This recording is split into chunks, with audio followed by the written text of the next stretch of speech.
Today's topic, extra time.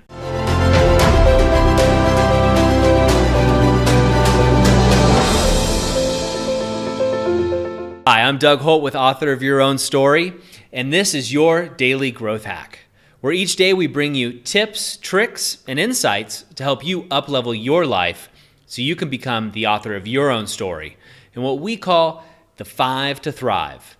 That's mind, body, soul, relationships, and business. Now, what do I mean by extra time? I know you're thinking like, Doug, we all have 24 hours in a day. Nobody has extra time, and that's totally true. But let's say you're the average American. Now, I know if you're watching this and you're going to authoryourOwnStory.com and you're participating in the community, you are anything but average. You're extraordinary. You're actually one of those people that's taking the bull by the horns and living life on your terms, and I commend you for that.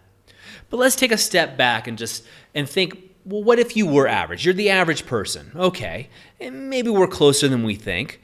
Well, did you know the average person spends 4 hours a day watching TV?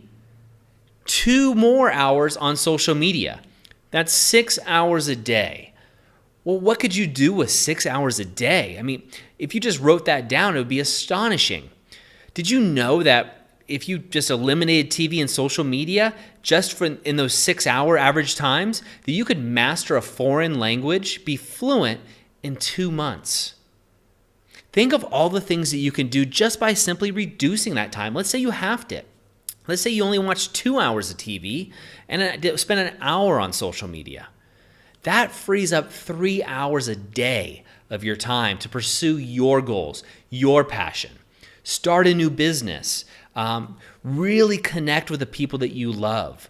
Look at those people that are in your life and spend time with them. Look at your goals. What do you want to learn? Is it a foreign language? Do you want to learn to surf, snowboard? Do you want to travel more? Do you want to start a new business? What I'd love you to do is take out your journal or your notebook and write down those things you do in a day. Now, everybody that I've coached says, Doug, I don't watch TV. I'm not on social media that much. Well, come to find out they are a lot more than they think. There's lots of good applications out there that can monitor your time on your computer. I use one to track my time to see what I'm on, what websites I'm spending too much time on, how much I'm on Facebook or YouTube or any other websites, reading journals or newspapers or etc. online, as well as in my mobile device, my cell phone. Really trying to see where I'm at and tracking my time. There's also just journaling, writing down what you're doing. You would be shocked to know how much time are you spending in the car? And while you're in the car, are you listening to something that's feeding your brain, or are you listening to bubblegum, music, pop music, or country, or whatever it is that you enjoy? That's fine, but do it with intent. Listen to music because you love it, but don't listen to it just to drown out the other sounds. Try silence. Try a driving meditation, so to speak. Or listen to something like the Daily Growth Hacks that's going to help you up-level your life. What I'm challenging you to do today is write down your times. Each day, write down all those things that you do. Write down how often you watch TV. Watch the people around you. If you're married with your spouse, don't try to change this habit just yet. Just record it and just be aware. How often are you actually commuting? How often are you actually spending on social media?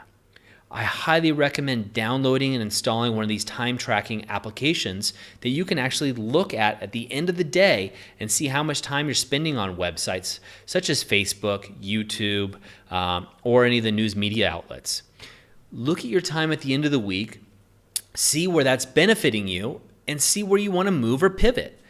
Now, I know for me, I found that I was actually watching a lot more TV, and I found myself on YouTube quite often. Now, I watch YouTube because I watch shows like this. I watch things that are going to inspire me or are going to uplift my life. But I found that I was watching them a lot more than I thought. I was spending a lot more time on these websites. And by consciously making a decision to cut that down, I've actually then taken that time and started practicing my Spanish. Now, over the next course of a year, I could be fluent in Spanish if I continue in this path.